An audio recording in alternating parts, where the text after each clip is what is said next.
Soy Rubén, vengo de una empresa de Barcelona, una startup llamada Redbooth, y un poco vengo a contaros nuestras penas y glorias de hace año y medio o así.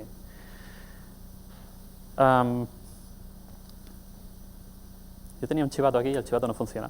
Una cosa que ha dicho Javi, y me ha gustado mucho porque yo tengo la misma idea en la charla, es que aquí yo vierto mis opiniones, que son las mías y se pueden criticar y las podemos discutir y tal, pero lo importante no es eso, lo importante es que vosotros os hagáis las vuestras propias. Es un clásico que alguien vaya a la charla de alguien y se sienta, supongo que no será mi caso porque la mía no es muy buena, pero se diga, oh, qué charla tan buena, voy a hacer todo lo que dice este hombre que no conozco de nada. Y lo importante no es eso, lo importante es que no cojamos dogmas y tengamos siempre nuestro espíritu crítico. Así que os invito a que os hagáis vuestras propias opiniones, porque además la charla un poco va de eso. No es que no quería hacer una charla de Clean, pero desgraciadamente voy a hablar de Clean. Así que una preguntilla para no aburriros muchos. ¿Quién de aquí ya conoce Clean Architecture? ¿Y la implementa? Han bajado algunas manos. Está bien. ¿Y de todos esos alguien sabe el origen? ¿El origen de Clean?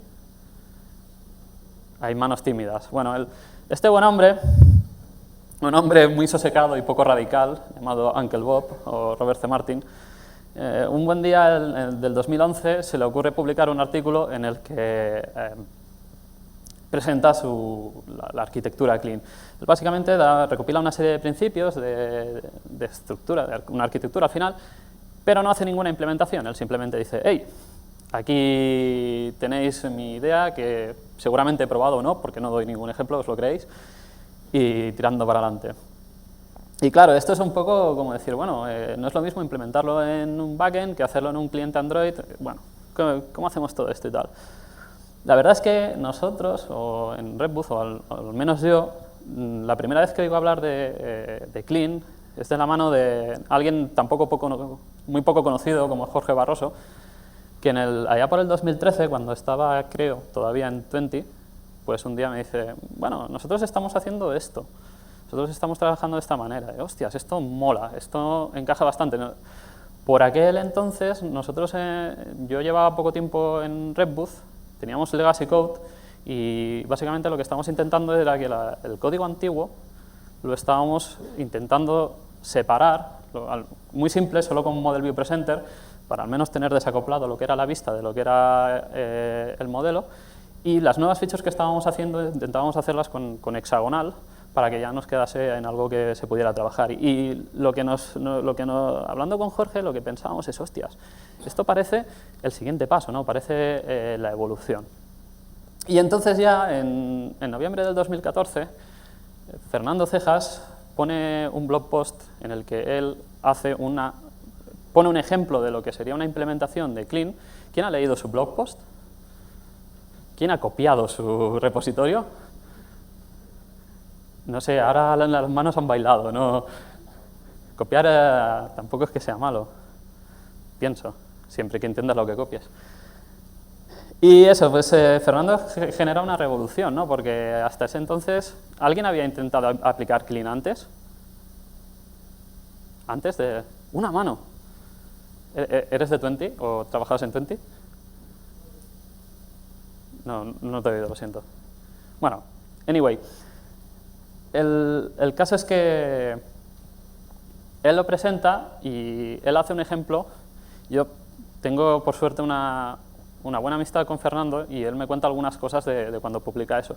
Él básicamente hace un ejemplo, una implementación en base a sus ideas, en base a los problemas que se había encontrado hasta entonces, y como no deja de ser un ejemplo, pues está muy acotado, ¿no? Y algunas cosas pues puede que no tengan en ese ejemplo mucha razón de ser, pero es que no deja de ser eso, no deja de ser un ejemplo. Y el problema es que algunos, entre no sé cuánta gente, porque no conozco a todos los desarrolladores Android del mundo, pero al menos a nosotros nos lo cogimos, nos lo empezamos a leer y un poco se nos fue la mano, confundiendo lo que era un ejemplo con lo que tenía que ser un dogma a seguir. No sé si os ha pasado lo mismo, alguien se ha sentido así y ha dicho, he hecho cosas porque las hacía Fernando, pero a la hora de la verdad nadie levanta la mano. ¿Alguien? ¿No? Pues esta charla no sirve de nada, ya me puedo ir. Nosotros sí. Y la cosa va, pues desde que se publica este blog, va más. Está claro porque todos, prácticamente todos habéis levantado la mano cuando he preguntado lo de Clean. Y hasta el punto de que a principios de este año alguien monta una petición en Change.org para que José Manuel Pereira deje de dar su charla de Clean Architecture.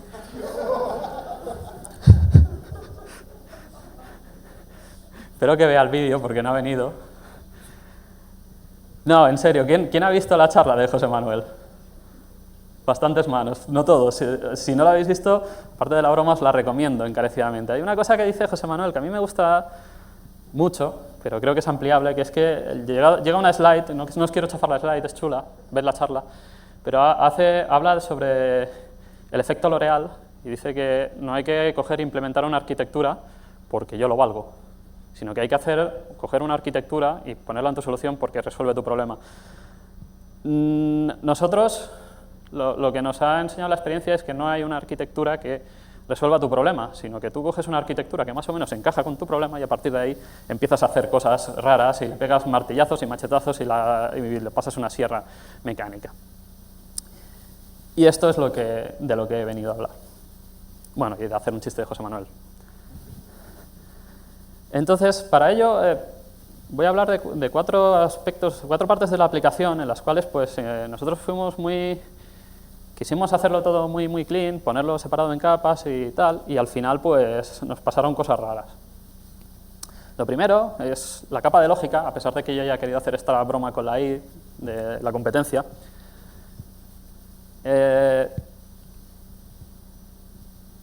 Y la primera parte la he titulado Limpiando a Clean. Este pequeño diagrama de aquí es lo que hace el ejemplo de Fernando, ¿no? Tienes, bueno, por pasar muy rápido, porque ya lo conocéis casi todos, ¿no? Tienes la vista, cuando hay una acción desde el usuario, ¿no? Empezamos por ahí, pasas por el presenter, que es una boundary, para cambiar de capa, eso te lleva a los interactors, o uno en concreto, si estás haciendo una acción concreta, que representa una acción. Y ese interactor lo que acaba haciendo es comunicarse con un repositorio para obtener una entity, que es la que debería tener la lógica de nuestra aplicación. Y ese repository, por dentro, lo que está haciendo realmente es que tiene un data source factory, y ese data source factory, a su vez, implementa lo que está haciendo realmente es un strategy pattern, en base a una serie de condiciones está decidiendo qué data source realmente va a usar el repository, ¿no? Y de los data source que tiene, pues a saber, de disco, de red, caché. Sí, todo el mundo hasta aquí, bien, sí. Todo el mundo ha copiado el ejemplo de Fernando, aunque lo han admitido menos. Ups. Me he adelantado, es por no tener la chuleta. Perdón. Lo que nosotros primero hicimos sobre esto es que, y he hecho un spoiler, el Data Source Factory, que implementa una estrategia, nosotros no teníamos diversas estrategias para acceder a los data sources. Nosotros, en nuestra solución concreta, lo que siempre hacíamos, siempre, nos vamos primero a local, pedimos el dato, y luego, eso cuando hacemos un get, y luego nos vamos a la parte de servidor, pedimos el dato y hacemos los dos procesos. Porque el primero es lo que tengas en local, pues lo muestras, y luego con la copia que es buena de servidor.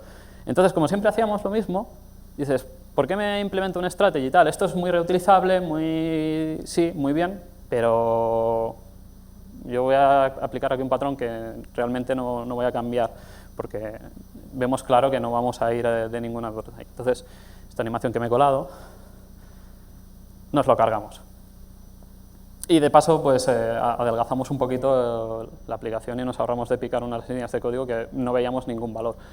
La siguiente parte, y esto ya fue un poco más traumático, era que claro, siguiendo la misma lógica de decir, bueno, yo siempre implemento lo mismo, nos encontramos que los interactors normalmente hacían una cosa, y es que era llamar al repositorio.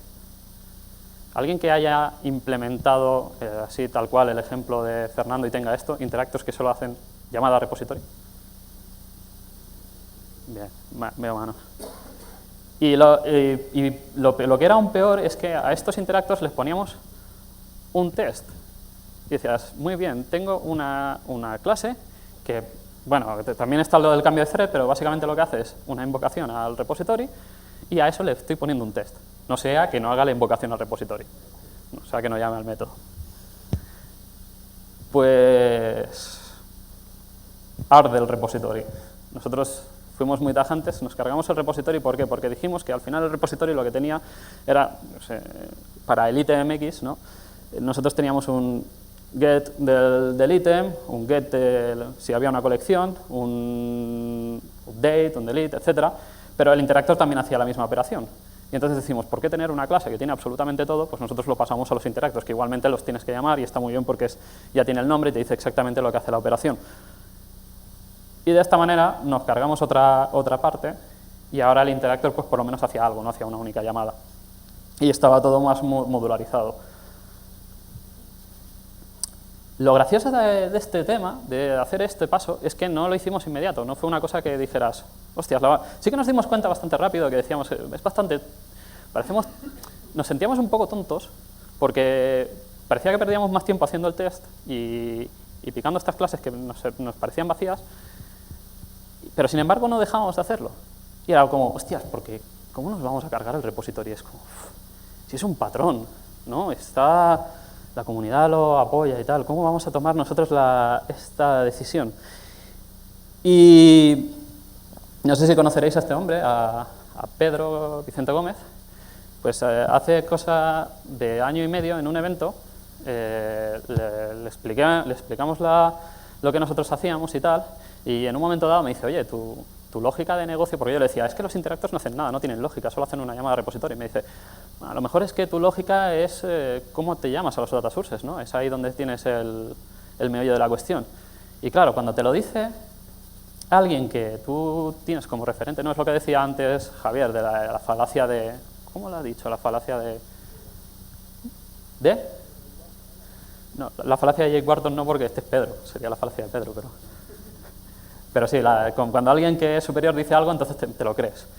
Y dices, te sientes aún más tonto, porque dices, hostias, no... Debí confiar un poquito más en mí, ¿no? Debí haberlo hecho desde el principio, ¿no? Que ahora tengo que ir y borrar, bueno, no sé cuántas clases, pero todavía está... Ah, no, la semana pasada acabamos ese refactor. Pagamos nuestra deuda, somos buenos lannisters. Entonces, la siguiente pregunta que nos salió es ¿qué testear? ¿No? Porque un poco nos dimos cuenta de que habíamos cogido la inercia de coger y seguir lo que decía Fernando, y Fernando testeaba los interactors con una línea, nosotros también lo hacíamos. Y Fernando lo que está dando es un ejemplo y está enseñando cosas. Y al principio nosotros lo que nos planteamos testear, no sé si un poco siguiendo el modelo de Fernando, porque aquí ya teníamos nuestras propias ideas, eran estas tres partes, ¿no? La vista, el interactor y las entities. Era donde nosotros pensábamos que había valor. Pero claro, luego nos dimos cuenta que interactors con una línea pues no estaban aplicando valor. Pero luego cuando movimos todo del repositorio a los diferentes interactors, nos pasó algo muy curioso, y es que escribíamos unos tests enormes porque teníamos diferentes data sources que íbamos comunicándonos dependiendo del interactor, y porque siempre vamos a, ¿no? Lo que decía, local y servidor, y además pues podía haber 3 o 4 ítems diferentes.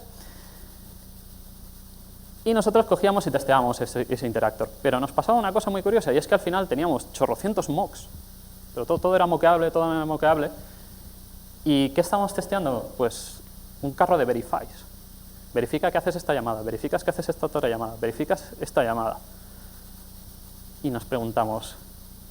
Bueno, la primera pregunta que nos surgió es, al cabo de un tiempo, ¿estos tests nos han salvado la vida alguna vez? Y la respuesta fue no.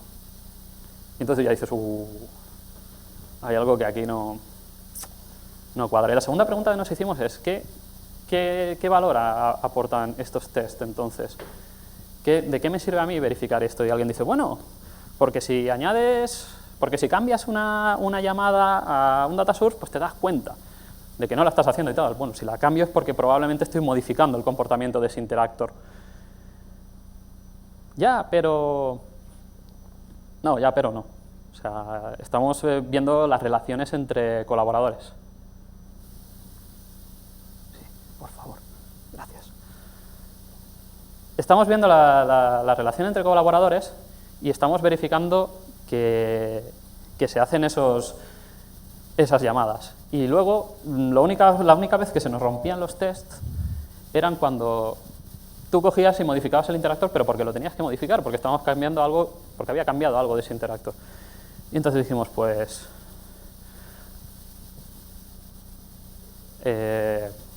no tiene sentido esto tampoco. O sea,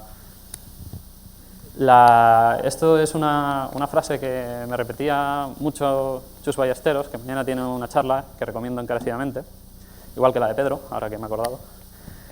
Él decía que tú tienes que testear aquello que sea una caja negra, es decir, que si tú metes un input pasa algo y obtienes un output diferente, porque haces un proceso de transformación basado o no en los estados de esa clase. Y si no tienes esa transformación, no estás dando ningún valor, porque cuando tienes esa transformación tú a lo mejor puedes querer añadir casos, pero quieres que esos casos antiguos sigan funcionando, y ahí es cuando los tests se pueden romper o no. Ahí es cuando sí que vamos a tener valor. Y por eso las entities tenían cierto sentido. Las views también, pero tengo que confesar que esto ha sido más deseo que realidad. Al final las views tenemos muy poquito test, por decir que a lo mejor hay 2. Pero eso es porque, bueno, es el directo.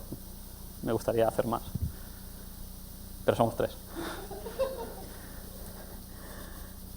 Y esto es una pequeña captura que, relacionada con la anterior. Aquí hay una cosa... Ups, las animaciones las resetea. Las entities, hay una cosa que nos pasó, y es que nosotros, a fuerza de decirnos, claro, el interactor solo tiene una llamada a un repositorio, no hace nada. Luego a decir, bueno, solo hay colaboradores, no hace nada. Dijimos, coño, no tenemos business logic. Solo vamos al backend. El backend sí que tiene business logic, el backend sí que está haciendo cosas, pero nosotros en el cliente no estamos haciendo nada, no tenemos business logic. Y al final caímos en una cosa que se llama el modelo anémico. ¿Alguien conoce al temido modelo anémico?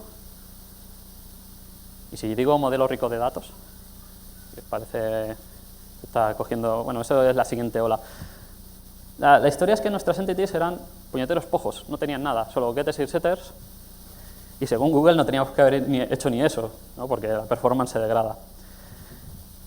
Y no es cierto, o sea, a veces hay cosas tan simples que piensas que no es así, pero en nuestros interactors de vez en cuando lo que hacíamos es que recuperábamos una entity, no un ítem, vuelvo a decir X, y le hacíamos un getID y lo comparaba y hacía un igual con -1, porque yo sabía que ese era un valor por defecto, obviamente en una constante, no. Clean code, por Dios. Y lo comparaba ahí y para saber que pues, en realidad lo que estaba haciendo es que ese ítem no existía en local, por decir algo. ¿Y alguno hace esto en su código? Y el resto no. Joder, pues ¿por qué no dais la charla vosotros en lugar de yo? Me siento muy mal. Yo sí lo hacía. Y eso no está bien, porque en realidad yo no tendría que pedirle el dato a la entity y luego compararlo con un valor, sino que lo que tendría que ir es a la entity y pedirle si existe localmente, y que la entity por dentro, con su estado, se consulte, haga esa misma consulta.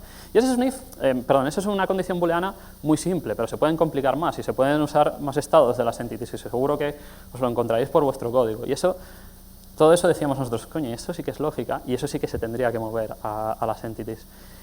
Y cuando la empezamos a hacer, yo planteé la idea, pero se lo comió un compañero la primera vez. Y la primera vez que lo hace, él simplemente mueve todo el código a un pojo y yo le digo, este método es carne de test. Por favor, ponme test. Bueno, no se lo pido por favor, le pongo un troll face en lugar. Y él se medio queja, dice, tío, que yo se lo he movido código. Pero luego le fui a su mesa y le pinché, digo, empecemos bien, pone un test. Y cuando lo pone, dice, en ese caso concreto era un poco más complejo y había una expresión regular y dice, hey, que la expresión regular estaba mal. Y yo digo, hostias, el primer test que plantamos así y descubrimos que hay algo que está mal. Llevamos haciendo test en Interactors y en esto no nos ha pasado jamás, porque solo testeábamos colaboraciones y ahí es donde estaba el valor de verdad. Pero creo que mañana de esto va a hablar Pedro y lo va a explicar muchísimo mejor que yo. Entonces, hasta ahora creo que llevo aparte de dejar vilmente la arquitectura, el ejemplo de arquitectura clean de Fernando y de cargarme un patrón como es el repository, no me faltaba, por supuesto, mancillar los principios Solid. Esto era un poco como nos había quedado el esquema.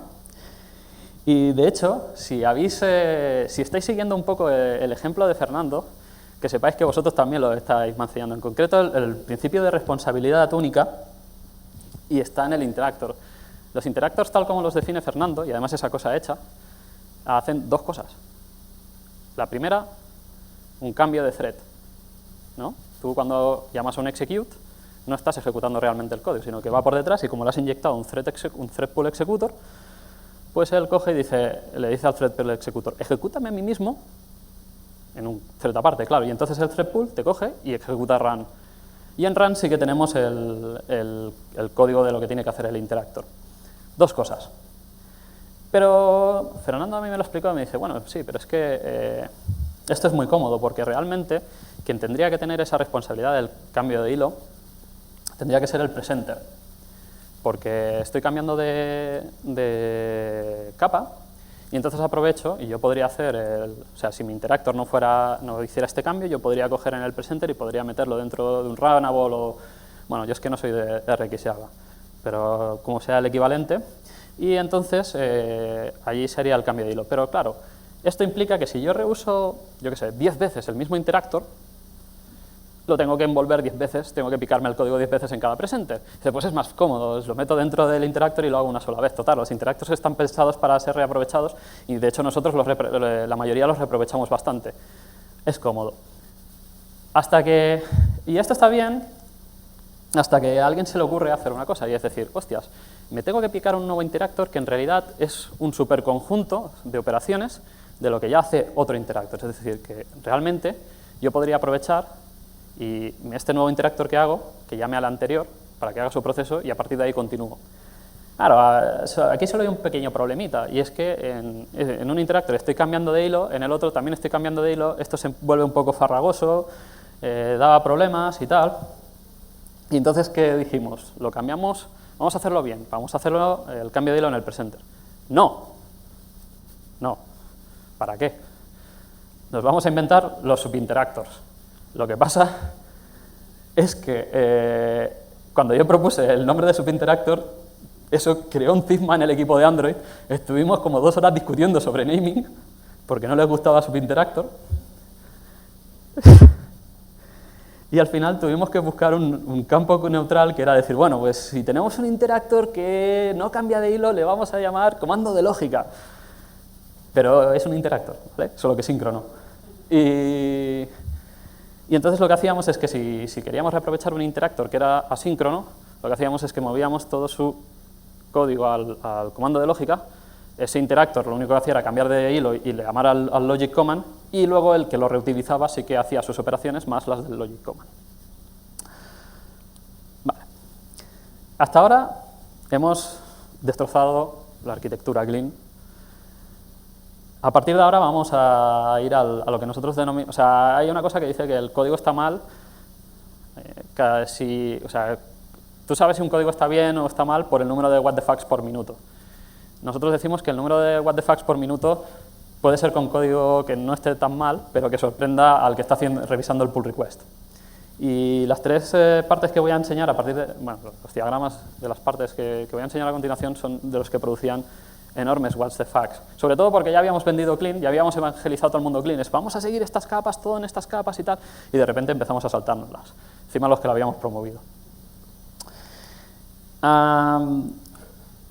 Esto es una típica interacción de una petición que hace el usuario y que tiene que provocar que se grabe algo, o sea, que se produzca un cambio en el backend. Por ejemplo, yo creo ese ítem del que hablábamos antes. Bueno, nosotros tenemos tareas, que es un ejemplo que me gusta más. Tenemos tareas en Redbooth y en las tareas podemos añadir comentarios, ¿no? Entonces, por ejemplo, podría crear un comentario del usuario, eso Esa información pasaría de la vista al presenter, del presenter al interactor, el interactor lo guarda, en nuestro caso concreto, primero en local, en la base de datos, luego esa información vuelve al interactor y se la pasamos a lo que aquí denomino server data source.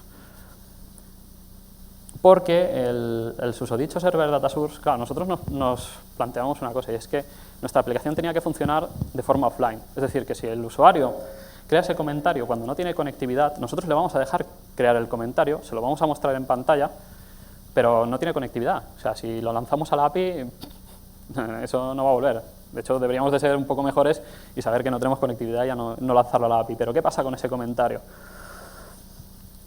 Pues pasa que algo había que hacer y nosotros decidimos hacer lo siguiente. Todo comienza, el proceso comienza con que tenemos la entity, que tiene los cambios que queríamos hacer o la que queríamos crear, y se la pasamos a lo que denominamos un offline command. El offline command define la operación que se tiene que hacer en offline sobre esa entity. Y esto se lo pasamos a un offline service. El service es un service de Android, simplemente porque lo levantamos para ahí para que trabaje por detrás de la UI. Y lo primero que hace este offline service es coger ese offline command y esa entity, la serializa y nos las guarda en la base de datos en una tabla que utilizamos a modo de cola de las operaciones que hay que realizar de forma offline. Para que luego, posteriormente, nosotros tenemos lo que llamamos el synchronizer, es un elemento que lanzamos ya en un thread aparte. Bueno, de hecho, lo de guardar los datos en la base de datos también. No lo hagáis en el thread principal, se enfada el señor McCandless. Y el synchronizer básicamente lo que hace es que, una vez es arrancado, se va a la base de datos, recupera la primera operación a realizar, esto es una cola, y vamos añadiendo por el final, pues cogemos la primera y la intenta ejecutar, que normalmente eso genera una operación sobre la API. Esto si tenemos red, si no tenemos red ya no lo intentamos, pero si tenemos red lo lanza, esto provoca un resultado, suponiendo que es un happy case y que funciona, acabamos guardando el dato que nos ha devuelto el backend de que todo ha ido bien en la base de datos. Pero ¿qué pasa si este proceso no va bien?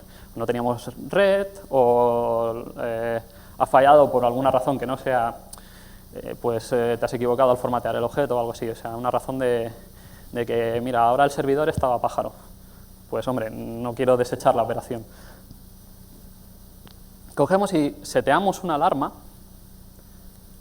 con el Alarm Manager, con un backoff exponencial, es decir, la primera vez es casi inmediato, no recuerdo ahora si eran 5 segundos o algo así, y luego va incrementándose de forma exponencial si va fallando. Y esta alarma lo que hace es que una vez se ejecuta, levanta el offline service, pero solo para que ejecute el synchronizer, como he explicado antes. El synchronizer coge, se va a su cola y pilla la primera operación disponible. Si no lo consigue, se vuelve al alarm y dice, que ya es el segundo intento, pues en lugar de 5 segundos, 15 segundos. Si el siguiente es 90 segundos y así hasta que al final me parece que tenemos 15 minutos y lo repetimos 200 veces, que me parece que da para 2 días. Si en 2 días no ha conseguido conectividad, si detectamos que no hay conectividad, hacemos un pasapalabra, no cuenta. Incrementamos el tiempo, pero no pasamos de oportunidad. Pero si después de 2 días de intentos válidos, pues se pierde el de esto, decimos, mira, adiós, muy buenas, no lo vamos a eternizar. Y claro, la cuestión es, cuando ya tenemos todo esto montado, que resuelve nuestro problema de offline, alguien dice, bueno, ¿y esto en qué capa está cada cosa? Y dice, a ver, el synchronizer, ¿dónde lo meto? ¿No? ¿Es lógica? ¿Qué es? Y esto... Y al final, un día, decimos, de puro desesperación, decimos, mira, esto es un mundo aparte. Y como es un mundo aparte, se rige por reglas diferentes y lo vamos a colocar en un package aparte y vamos a ser muy felices y nos vamos a hacer como que no hemos implementado Clean. Al fin y al cabo está todo bien modularizado, están las clases separadas, las responsabilidades donde tocan y podíamos cambiar los componentes que se pueden cambiar, ¿no? Pero claro, eso lo pasamos luego al equipo, después de evangelizarlos con clean, las capas bien hechas, no pongáis nada que no toca en la lógica y tal. Claro, perdón, como no tengo el chivato, esto es lo que había, ¿no?, antes. En el ejemplo de Fer es lo que evangelizamos, y entonces lo que decía, se lo pasamos al equipo y su reacción era un poco tal que así, ¿no? Rubén, en este caso soy plenamente el culpable, vete a freír espárragos. Bueno, real time, esta fue otra cosa bastante divertida. Lo que llamamos real time en realidad es que un buen día se nos ocurrió ponerle un chat. Porque ¿para qué integrarnos con Slack si puedes hacer tu propio chat? Nosotros nos hicimos un chat y basado en XMPP y ya que es XMPP, pues viene gratis, usamos SMAC. Y ya que dijimos, bueno, ya que tengo, al final, por debajo de todo esto lo que hay es una conexión TCP abierta que recibe paquetes y yo los tengo que procesar a modo de push. ¿Por qué no, en lugar de recibir mensajes cual chat, también recibió mensajes de actualización de cualquier otra cosa de Redbus? Por ejemplo, lo que decía, tenemos tareas, pues la tarea ha cambiado. Y si el usuario está viendo la tarea, le podemos hacer los cambios en tiempo real porque aprovechamos, vamos a servidor, cogemos el dato, nos lo traemos y repintamos la vista. Y él hace, oh, o no. Esperamos que sí. Y al final la cosa, en cómo lo encajamos en nuestra arquitectura y tal, dijimos, mira, cuando queremos enviar un mensaje de chat, el chat es un data source, ¿vale? Y eso todo el mundo estuvo de acuerdo, todo el mundo lo veía claro, ¿no? Porque era una salida, tal, es como tener un endpoint de una API. Pero cuando recibo cosas, cuando me van a llegar actualizaciones de real time, sean mensajes o sea de cualquier otra cosa, voy a decir que es algo parecido a una vista, ¿no? Porque yo probablemente cuando reciba un mensaje de esos no quiero simplemente guardarlo y ya está, sino que quiero actualizar contadores, quiero como consecuencia de eso, pues si es de un mensaje de actualización de tarea, me quiero descargar la tarea y quiero saber si está siendo pintada, pues que se repinte, cosas de estas, y al final pues dijimos tiene que tener su presenter para cambiar de capa y ir a los interactors, que es donde están estas acciones. Vale. El problema de esto, que en el fondo tanto el real-time module como el chat son la misma cosa. Son la misma clase de SMAC. Es decir, SMAC tiene una clase con la que tú puedes usar para enviar cosas hacia el servidor y de la que tú pones listeners y recibes cosas. Y ahí es donde ya bailábamos. Vale, ¿dónde colocamos esto? ¿Qué hacemos con esto? ¿Dónde lo metemos? Al final la solución fue que hicimos una fachada para lo que era el data source y lo colocamos en la parte de data sources. Y luego lo que hicimos es que el módulo este de real time, lo que teníamos es que hicimos un singleton que al fondo es el mismo que se inyecta en la fachada, y ahí decíamos que bueno, ese era el punto de inicio y en el listener le poníamos el presenter, y queda un poco feo, pero soluciona el problema. Y cuando esto se le pasó al equipo, pues ya estaban un poco curados de espanto, ya fueron más de esto. La última parte, bueno, he puesto este título porque hay una película, no sé si se ve fatal, vaya, esto es una película del 86 de Disney en el que el robot de Odisea 2001 en el espacio secuestra a un niño y genera traumas a una generación entera, pero bueno, es Disney, ya sabéis, la del Rey León. Se lo prometía al Scrum Master que lo pondría, pero en realidad el componente que nosotros hicimos es el Navigator. El Navigator lo que intenta resolver es un problema de navegación. La navegación en Android, como seguro que estáis aburridos de hacer, pues se basa en intents que tú coges y lanzas y navegas a otra activity. Pero como seguro que todos, o la gran mayoría os habéis encontrado, si tenéis navegaciones a la misma pantalla desde diferentes sitios y tenéis que picaros esto cada vez, algún día alguien se olvidará de poner un ID. Y tendremos un problema hasta que se corrija. Entonces la forma fácil de solucionar esto era coger y hacerse un estático, un launch, desde la activity que tú podías llamar y podías navegar. Y ya tengo resuelto el problema. Bien, eso era fácil hasta que nos ocurren una serie de maldades. Vale, yo quiero hacer una navegación directa, supuestamente. Sí, pero ¿qué pasa si yo voy desde una lista a un detalle y de mientras me revocan el token de sesión? Y pierdo sesión. Y yo no debería demostrar ese detalle. De hecho, debería de echar fuera al usuario. Vale, bueno, eso lo podemos hacer. Pero ¿qué pasa si el usuario luego se dice, bueno, esto ha sido un error, por lo que sea, y quiero volver a logarme? Pues cojo y le digo al usuario, muy bien, empieza desde el principio. No, nos parecía interesante que el usuario pudiera continuar donde lo había dejado. Y aparte de esta casuística, había 4 o 5 más, y dijimos, aquí ya tenemos un pequeño problema, porque si cada vez que yo hago una llamada tengo que ir poniendo condiciones de navegación y tal, tengo que ir poniendo condiciones, no vamos a ningún sitio. Nuestra solución fue que cada vez que era el navigator, o router en algunas otras partes, no inventamos tampoco nada nuevo, pero no vimos ningún ejemplo, y por eso aquí nos lo hicimos. No teníamos a un Fernando Cejas al que copiarle.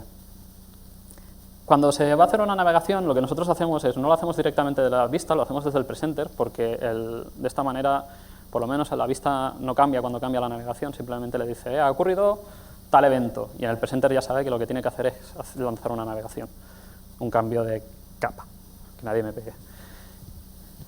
Y el navigator básicamente lo que hace es que coge y recibe un destino y una información de navegación. No sé, si voy a un detalle, pues por ejemplo el ID de ese detalle que tengo que mostrar o lo que sea, y genera un comando de navegación. Pero no lo lanza directamente, sino que lo que pasa es que invoca lo que llamamos la lógica de navegación junto con este comando, y la lógica de navegación es donde tenemos todas estas reglas de qué pasa si he perdido la conexión, qué pasa, qué tengo que hacer ahora, estoy en una parte que se rige por la navegación normal, estoy en una zona excepcional, todo eso está aquí, y además se sustenta con interactors, porque a veces tiene que pedir datos, tiene que pedir información, para saber en qué estado está, ¿no? ¿Estoy con sesión? ¿No estoy con sesión? Y si todo va bien, si es el happy case, invoca el comando de navegación y navega. Si no es el happy case, y aquí es donde estaba lo interesante, navega allí donde tiene que ir para solucionar esa excepcionalidad, y entonces se van sucediendo navegaciones normales, bueno, por ejemplo, chutamos al usuario lo que decía el login, el usuario se loga y lo siguiente paso pues a lo mejor es ir al dashboard. Esto sería un punto, esta navegación al dashboard nuestro. Nosotros lo que tenemos es una condición especial que dice, si ha habido una navegación fallida antes, en lugar de ir a esta navegación por defecto, vete a ese comando que antes no hemos ejecutado y lo ejecutas. Y esto un poco nos hace el apaño. Y nuevamente aquí me he quedado sin conexión en el tren porque soy un poco tardío haciendo slides. Quería poner un deal with it y me he dejado las gafas de sol, no puedo hacer el chiste. Pero es un poco lo que ya pasó con el equipo, ya estaban curados de espanto, ya es como, bueno, vale. Aunque esta vez no estaba solo en la culpa, afortunadamente. Oh, mierda. Quedaba una última parte. Los navigation command también se apoyan en interactors. Recapitulando un poquito, que va bien que me calle. Esto era la propuesta inicial de Fernando, solucionando, vuelvo a decir, sus problemas o basado en su experiencia. Esto es lo que nosotros hemos hecho. Es una patada en muchos sentidos, pero soluciona nuestros problemas y cumple las 3 cosas que buscamos en una arquitectura, sobre nuestro punto de vista. Es que el código que hagamos sea mantenible, ¿no? Y es mantenible hasta ahora, tenemos deuda como todo el mundo, pero la podemos ir pagando. Esté estandarizado, es decir, que haya procedimientos, de vez en cuando nos tenemos que hacer cosas raras, ¿no? Pero salvo esas excepciones que están muy contadas, lo que seguimos es un proceso de, es decir, si yo quiero hacer una navegación, meto un comando de navegación, si yo quiero hacer una nueva operación, meto un interactor. Y cualquiera que venga nuevo al equipo puede más o menos ver cómo se trabaja, haciendo un vistazo más o menos rápido. Y es fácil de crecer, o al menos eso nos dicen nuestros datos. Porque hemos pasado de ser un poco el equipo que rémora a que el otro día me viniera el CTO y dijera, no, Rubén, mejor no implementéis esto directamente en Android, que ya tenéis suficiente dolor. De cosas nuevas, de pelearnos con el backend. Y esto es porque nosotros seguimos una regla, es que los principios, a pesar de que de vez en cuando pues nos lo saltamos, muy pocas veces, son más importantes que los patrones y los patrones son más importantes que las arquitecturas, y si hay que saltarse algo porque soluciona tu problema, pues lo importante es que pienses en tu problema y no que en lugar de intentar coger y decir tengo esta solución, voy a intentar que pase por aquí mi problema, No, normalmente no funciona así, sino que tengo que hacer yo que, pues si mi problema se escapa de esto, pues buscarme la forma de solucionarlo. Espíritu crítico, sobre todo, no cojas nada como un dogma, que a nosotros nos pasó, me encantaría decir que no, que éramos más guapos y listos, pero no es verdad, sobre todo lo de guapos. Y sobre todo, confía en el equipo, que te incluya a ti mismo, porque esto es lo que decía antes, de que, hostias, pues como no lo ha dicho ningún referente, es que a lo mejor la estoy cagando y no lo hago. Pues a lo mejor esa era la solución, y tú eres el mejor ingeniero, bueno, a lo mejor en un equipo de 30, pues no, pero tú, para el problema concreto que en ese momento estás solucionando, eres el mejor ingeniero que hay. Y quería acabar la charla dándole, haciendo un agradecimiento a toda la gente que ha formado, no somos muchos, pero toda la gente que forma parte del equipo de Android o que ha formado parte del equipo de Android alguna vez, porque en realidad todo esto no es mi trabajo, sino que es nuestro trabajo del último año y medio, y sin ellos no hubiese podido hacer esta charla. Gracias a ellos y gracias a vosotros por haberme aguantado.